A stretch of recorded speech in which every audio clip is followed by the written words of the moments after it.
Bonjour à tous et bienvenue dans cette nouvelle interview. J'ai le grand plaisir d'être avec Natacha Calestrémé.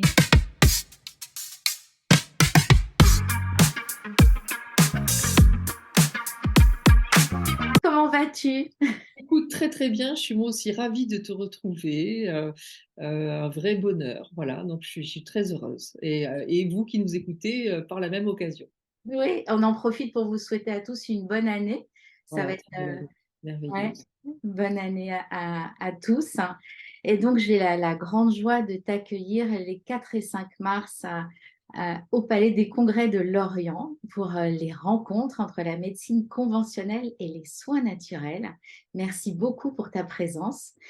Tu vas nous proposer une nouvelle conférence, parce que la Bretagne, tu connais déjà. Là, tu viens avec de la nouveauté. Tu vas parler de complémentarité. Toi, tu es auteur, tu as beaucoup travaillé avec les énergies, mais ce que savent moins les gens, c'est que tu as aussi fait des documentaires sur le chemin de la santé. Et moi, je voulais savoir quelque chose. Est-ce que tu penses, est-ce que tu remarques des changements, une évolution avec la médecine conventionnelle qui s'ouvre un peu plus sur des pratiques plus naturelles? Alors oui, c'est indéniable. Je dirais qu'il faut être aveugle pour pas se rendre compte. Et la médecine conventionnelle a cette intelligence finalement de s'être rendu compte que bah, la plus grande partie des personnes aujourd'hui, 65% d'après les chiffres de l'OMS, s'intéressent à ces médecines qu'on appelle parallèles, alternatives, complémentaires, douces, qu'on peut résumer en non conventionnel, euh, parce que justement, peut-être que parfois, euh, dans certains cas, la médecine conventionnelle qui n'est pas optionnelle, qui est, on va dire, à solliciter en premier lieu, Bien sûr. peut ne pas suffire dans certaines affections, et les gens se tournent justement vers d'autres pratiques pour aller mieux. Et savoir écouter ce changement, ben, c'est important parce que on le sait, parfois il y a des dérives, et le médecin, plus que quiconque, est à même de tirer la sonnette d'alarme. Donc finalement, si le patient est un jour amené à se poser des questions sur une pratique, il faut qu'il puisse en parler C'est à son médecin. Et donc, la médecine conventionnelle a tout intérêt à s'intéresser à ça. Après, il y a eu des mouvements, bah, des personnes comme toi qui organisent des conférences, des réalisateurs, là, tu es réalisatrice, mais aussi, je pense à l'INRES, voilà, et pas mal de revues, Happiness, voilà, qui ont ouvert comment dire, les bras à quelque chose de différent, avec curiosité, bienveillance, mais aussi un certain cartésianisme pour éviter de tomber dans l'excès auquel on assiste parfois. Et donc, bah, il y a un regard et un intérêt du plus grand nombre. Et c'est très important qu'on s'y intéresse aujourd'hui. lors des rencontres, il y a de plus en plus de médecins présents dans la salle bah, qui viennent du coup découvrir, qui s'ouvrent et qui viennent découvrir des nouvelles pratiques, s'interroger, voir comment font d'autres médecins, puisque sur scène, il y a des personnalités du bien-être comme toi, des thérapeutes et des médecins.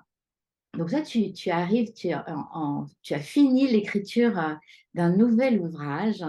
Est-ce que tu... Presque fini. On va dire que j'ai fini le gros du manuscrit, et là on est vraiment sur les relectures. Il y a toujours du peaufinage. La difficulté, c'est de s'arrêter parce qu'on pourrait ne jamais s'arrêter.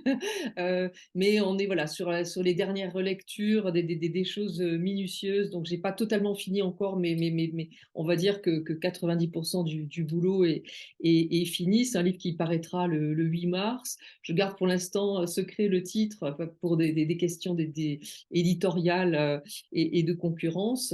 mais c'est un livre qui effectivement ouvre les possibilités, les potentialités, qui est totalement dans la veine de l'événement que tu vas proposer tout début mars, le 4 et le 5 mars, voilà, sur cette médecine intégrative. Et c'est effectivement important. Et comme tu le dis, c'est rigolo parce que je demande très souvent lors de mes conférences, y a-t-il des médecins dans la salle? Et il y en a toujours qui lèvent la main. Je trouve ça euh, fabuleux, encourageant. Et je dis que à partir du moment où des personnes qui ont un bagage scientifique s'intéressent à d'autres choses, mais quelle chance ont leurs patients. Et alors, petite anecdote à Bordeaux, une des dernières conférences que j'ai données en 2022, un monsieur, je donne une conférence, c'était à Gradignan, et un monsieur d'un certain âge vient me voir à la fin. Il y avait une assez longue file d'attente. Alors, il vient me voir, il me dit vous êtes là cet après-midi? Alors, je dis oui, je suis là cet après-midi. Il me dit bon, ben, parce que je veux prendre tous vos livres. Alors, je dis ah bon, ben, très bien, pas de problème. Je vous envoie ma femme. Bon, ok, alors très bien, bon. Et puis l'après-midi, il y avait moins de monde. Là, il y a une dame qui arrive et puis elle me dit bah, je prends tous vos livres. Ah, je dis ah, vous êtes l'épouse de ce monsieur qui est venu ce matin? Oui, oui. Et là, elle me dit écoutez, c'est un médecin des armées. Et il a vraiment apprécié votre conférence. Et donc, voilà. Et donc, je dis mais quel bonheur. Hmm. Voilà, quelqu'un, médecin des armées, a priori, c'est du lourd, c'est du sérieux. Bah, c'est pas a priori, c'est sûr. Et donc, que quelqu'un s'intéresse comme ça aux épreuves, à la psychogénéalogie, aux épreuves qui reviennent d'une génération à une autre génération, à l'énergie, bah, c'est fabuleux. C'est fabuleux. Et je pense, tu vois, Anne, que le confinement a aidé à ça, entre guillemets. C'est horrible parce que le Covid a créé tellement de morts et il y a beaucoup d'entre nous qui avons perdu des proches. Donc c'est atroce. Mais je dirais que si, s'il faut trouver un point positif dans ces drames et dans cette horreur absolue, c'est que ça nous a obligés à nous arrêter, à nous rendre compte qu'on n'allait pas forcément hyper bien et à chercher des solutions. Et comme on ne pouvait pas sortir, à trouver des moyens pour avancer chez soi. Et c'est là où justement ben, les personnes ont lu beaucoup de livres, se sont intéressées voilà, aux aspects transgénérationnels, aux épreuves ou aux problèmes de santé qui s'inscrivent euh, qui ont touché en fait notre famille et qui peuvent éventuellement, et éventuellement, ce n'est pas systématique, bien entendu, nous toucher et comment on fait pour s'en libérer. Voilà. Et ça, c'est ce que j'ai partagé dans mes ouvrages. Mais je pense que ça a contribué au fait que les gens se tournent vers d'autres choses et parce que la médecine était débordée et essaient de trouver des solutions sans attendre forcément d'être malade. Ouais, c'est ça. Et en fait, grâce à tes ouvrages, hein, notamment La clé de votre énergie, ça a été vraiment des personnes sont arrivées vers toi dans ce livre pour des problèmes de famille ou des problèmes de schémas répétitifs, etc. Puis, par ce biais, ils se sont rendus compte que, en fait, il y a aussi la santé qui était en jeu dans l'énergie, puisque finalement, tout est énergie. Et ce que j'apprécie beaucoup dans tes œuvres, c'est que c'est toujours, tu mets toujours la médecine en premier, la médecine conventionnelle est C'est présente, en tout essentiel. cas, Ouais, c'est c'est toujours important. essentiel. Ouais. Et ça, on est bien d'accord là-dessus. Et c'est œuvrer main dans la main pour la santé et le bien-être de tous. Et tu vois, il y a des personnes, comme tu le dis très justement, ça peut toucher à la fois l'épreuve que la santé. Moi, j'ai deux cas qui me viennent en tête d'un thérapeute. Euh, donc, il est psychothérapeute et hypnothérapeute. En fait, on s'est formés en hypnose tous les deux auprès du même formateur. Et il nous explique pendant la formation qu'il a un vrai problème d'expression, dès qu'il est en face de plus d'une personne, ses genoux tremblent, il a son corps qui vibre, enfin, il y a quelque chose de l'ordre de, c'est au-delà de la timidité, si tu veux, c'est de l'angoisse, il est perdu au point que quand il doit donner des conférences ou des ateliers devant plus de 5 personnes, il faut qu'il y ait une deuxième personne à côté de lui, sinon il n'y arrive pas. Bon. Et il essaye tout un tas de choses, l'hypnose, bon voilà, et qui est un très bel outil, hein, sinon je ne me serais pas formée. Mais en tout cas, ça avance pas. Et comme on a gardé de très bons liens, un jour, il passe chez moi avec d'autres collègues et on fait un échange marchandises tu vois, on va faire tel protocole, et puis vous me faites faire ça, et moi, voilà, et un échange de bons procédés. Et donc, il me reparle de son problème d'expression. Et je lui dis, si tu devais chercher, si tu devais résumer la manière dont tu le vis, ce problème de se mettre comme ça devant les autres, tu dirais, tu emploierais quel mot?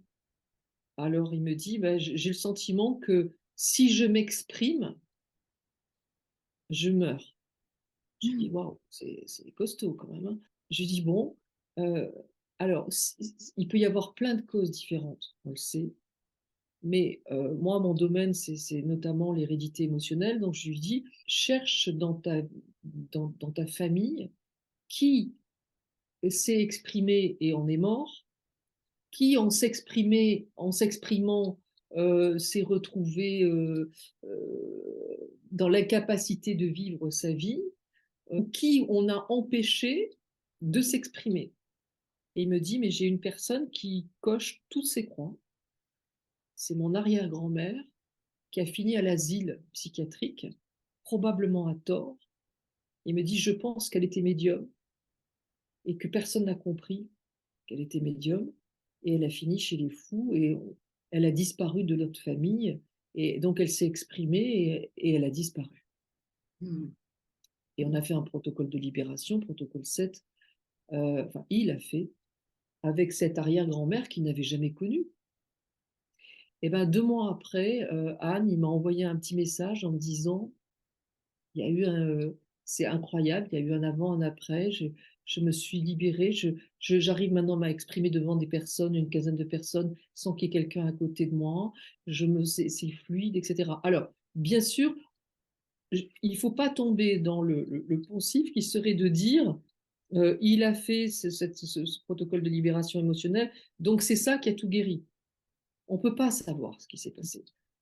Ça faisait 15 ans qu'il travaillait. Peut-être que s'il n'avait pas travaillé 15 ans sur cette question, ça ne serait jamais arrivé. Et peut-être qu'il s'est passé quelque chose dont il n'a pas pris conscience et que c'est ça qui l'a aidé. Il ne faut pas, voilà, faire des raccourcis en disant c'est ça qui l'a aidé.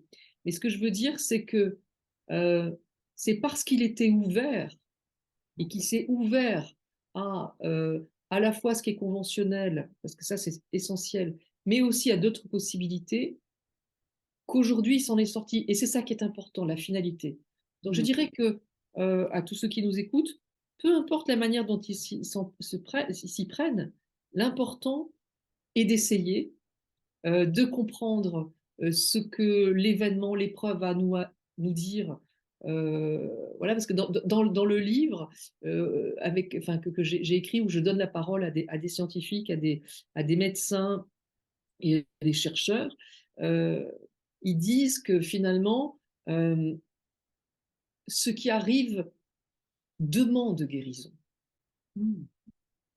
Donc à partir du moment où on a ça en tête finalement, eh bien, ça permet de se dire que on ne subit pas une épreuve euh, pour rien.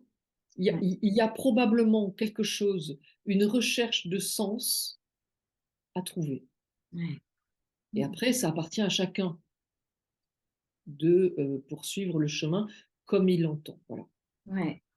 Mais c'est un chemin, effectivement, il y a la guérison, mais c'est à la fois un chemin qui est passionnant parce que c'est à chaque fois se connaître, connaître sa famille, euh, se redécouvrir l'environnement, savoir un autre un autre point de vue sur soi, sur sa famille, son environnement, toute l'histoire.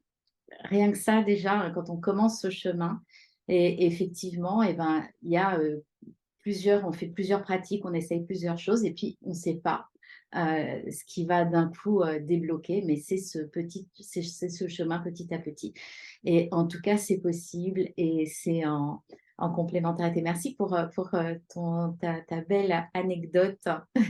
Ouais, c'est vraiment quelque chose, qui encourage, et je poste régulièrement, tu vois, des, mmh, des messages de personnes qui comme ça ont changé, mais heu, je leur dis toujours, re pensez à vous remercier vous, parce que c'est vous qui empruntez ce chemin. C'est ça. Personne ne vous a forcé, c'est que c'était le bon moment.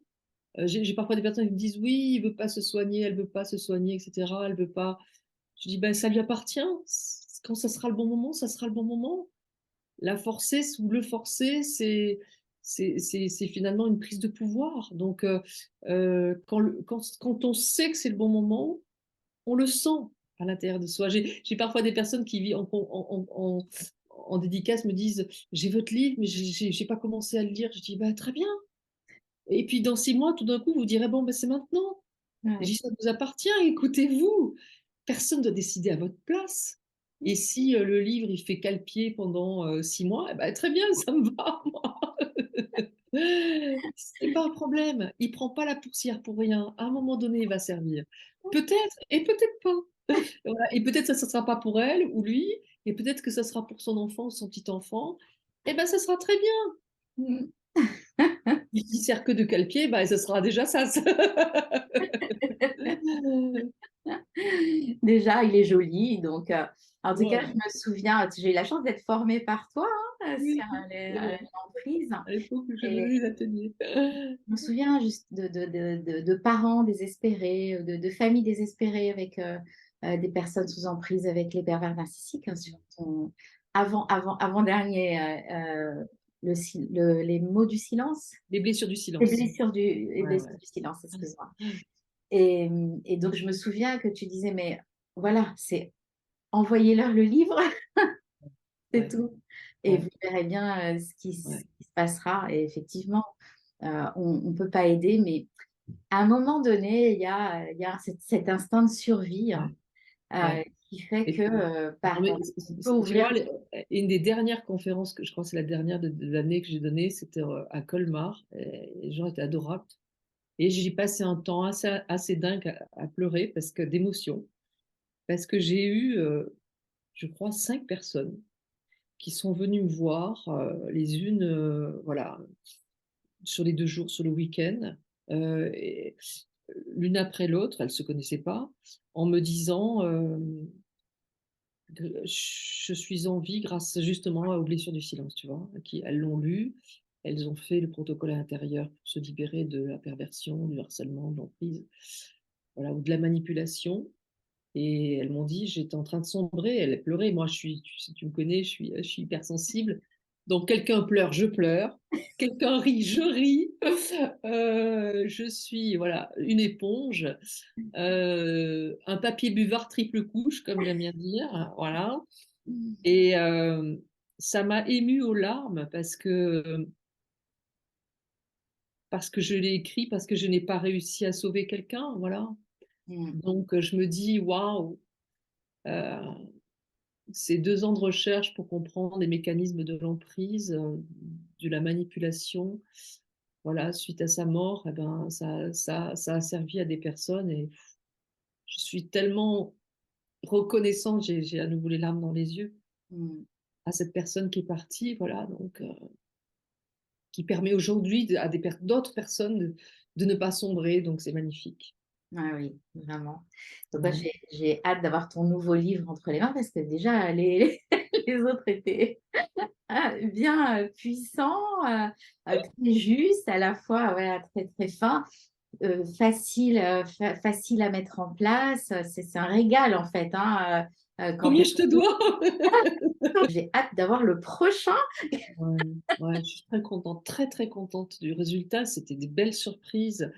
Je m'attendais pas du tout à ce que ce livre, ait un tel résultat. Enfin, franchement, je suis contente. C'est la première fois que j'écris un livre à plusieurs et où je donne, voilà, la parole qu'à des personnalités scientifiques et je suis mais vraiment heureuse du résultat et ouais, non, j'allais donner une anecdote, mais je vais pas la donner parce que c'est bon, c'est un peu, comment dire?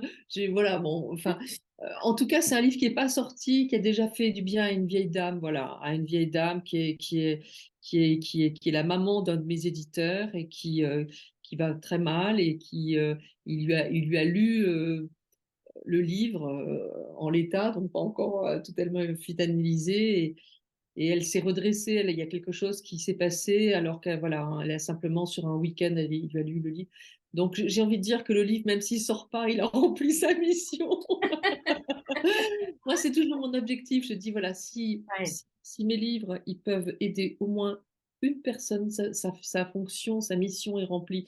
Donc je dirais même que voilà, si ce livre ne sort pas, il va sortir le 8 mars, il n'y a pas de problème.